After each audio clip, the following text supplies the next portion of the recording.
Okay, so in this tutorial what we're going to do is we're going to use the document object model to actually change content on our HTML page. So we haven't seen the index.html file in quite some time, but this is what it is. We have our document with our opening HTML tag and our closing HTML tag.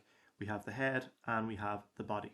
Okay, so this is our index.html file.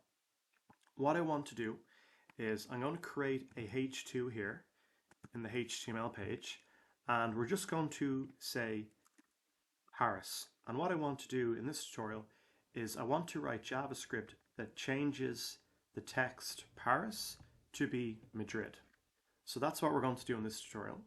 So if I open Google Chrome and refresh, we have now added our h2 there to the web page.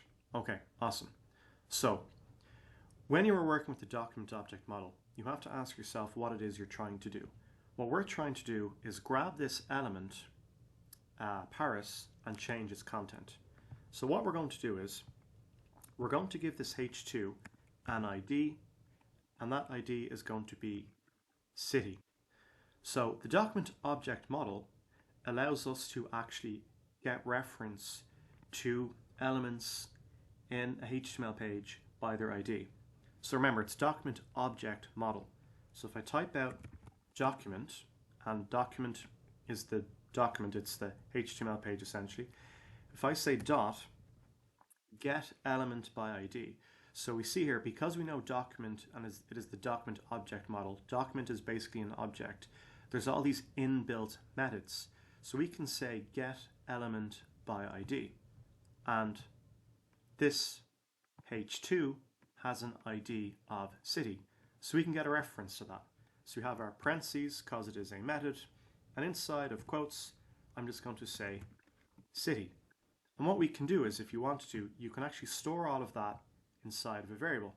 So if I say let city be equal to document.getElementById, and I pass in city, so the ID of this h2 element, what I can do is just console.log out city to the console. So what I've done is I've used the document object model to grab this h2 here with the ID of city and the content of Paris.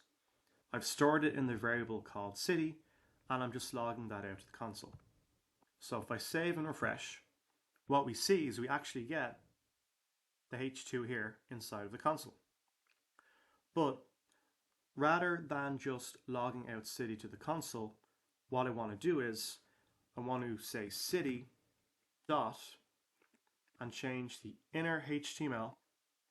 You can also do inner text, and I want to assign that the value now of Madrid.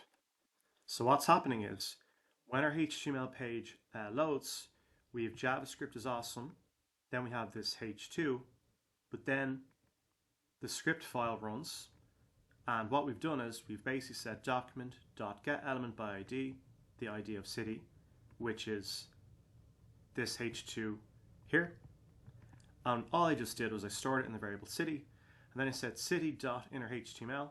I was able to access the inner HTML and change that to be Madrid. And if I save and refresh, we've now changed Paris to be Madrid. So that's awesome. We've actually used JavaScript to change the content on a HTML page. So we're going to be working with the document object model over the next few tutorials to add content, delete content, create content, change styling, etc. So we've all of that to look forward to in this part of the course.